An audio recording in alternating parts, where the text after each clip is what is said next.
இங்கே பிரதமர் தொடர்ந்து வந்து கொண்டிருக்கிறார். ஆனா வந்துட்டு போறாரே தவிர இதுவரைக்கும் தமிழ்நாட்டுக்கு வெள்ள நிவாரணம் என்று சொல்லி ₹1 கொடுத்திருக்காங்களா?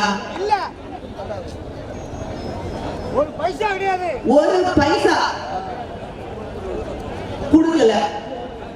ஆனா நம்ம கிட்ட இருந்து ஜிஎஸ்டி வாங்கிட்டு போய் உத்தரப்பிரதேசத்துக்கு டபுள் மடங்கு, தமிழ்நாட்டுல ₹1 வாங்கினா தமிழ்நாட்டுக்கு 26 பைசா திருப்பி கொடுக்குறாங்க. அவ்வளவுதான். இப்படி தமிழ்நாட்டை தொடர்ந்து வஞ்சித்துக் கொண்டிருக்கக்கூடியவர்கள் பிரதமர் வந்த போது அந்த மேடையில ஒரு அரசு விழாவிலே மேடையில பேசுகிறார்.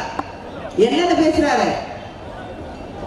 யூபிஏ ஆட்சி, காங்கிரஸ் ஆட்சி, திராவிட முன்னேற்ற கழகம் இடம்பெற்றிருந்த ஆட்சியில எந்த திட்டத்தையும் நிறைவேற்றவில்லை, கிடப்பிலே போட்டு வைத்திருந்தார்கள், நாங்க தான் நிறைவேற்றணும்ன்றார்.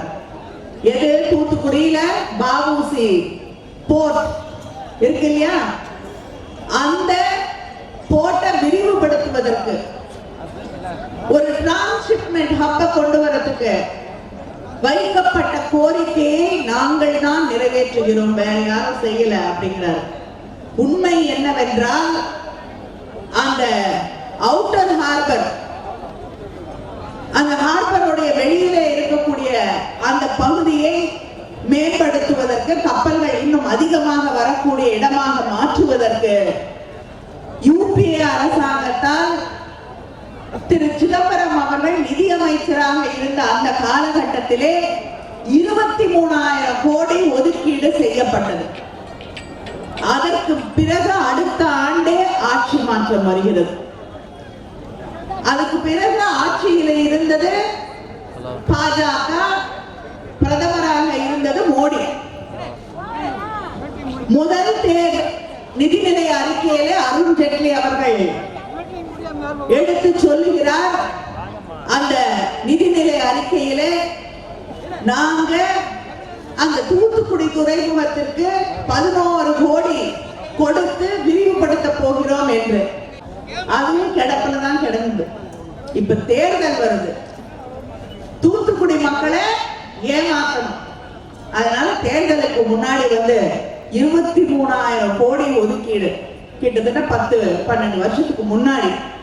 ஆனா அதே திட்டத்துக்கு இப்பொழுது 7,000 கோடி கொடுத்து அடிக்கல் நாட்டி இருக்கிறார் இந்த நாட்டின் பிரதமர் அவர்கள். இதுதான் அவர்கள் தொடர்ந்து மக்கள் முன்னாடி வைக்கக்கூடிய பொய் பிரச்சாரம், போலி பிரச்சாரம், பொய் வாக்குறுதிகள். உங்களுக்கு சொல்லி தெரிய வேண்டிய அவசியம் இல்ல. கேஸ் சிலிண்டருக்கு மானியம் கொடுக்கிறேன். இன்னைக்கு 1000 ரூபாய்க்கு மேல கேஸ் சிலிண்டர் விற்குது. பெட்ரோல் டீசல் விலை நினைச்சு கூட பார்க்க முடியாத அளவுக்கு ஒவ்வொரு நாளும் ஏறிக்கிட்டே போகுது. இப்படி அது மட்டும் இல்ல, தேர்தலுக்கு முன்னாடி சொன்னாங்க எல்லார் அக்கௌண்ட்லயும் 15 லட்சம் வரும்னு. இதுவரைக்கும் வரல. ஆனால் நம்முடைய முதலமைச்சர் அவர்கள் தேர்தலுக்கு முன்னால் தலைவர் கலைஞர் எப்படி சொன்ன போது யாரும் நம்பலையோ, இலவச வண்ண தொலைக்காட்சி பெட்டி தரேன் எப்படி கொடுக்க முடியும் அப்படின்னு கேட்டாங்க. ஆனால் செய்து காட்டிய தலைவர் கலைஞர்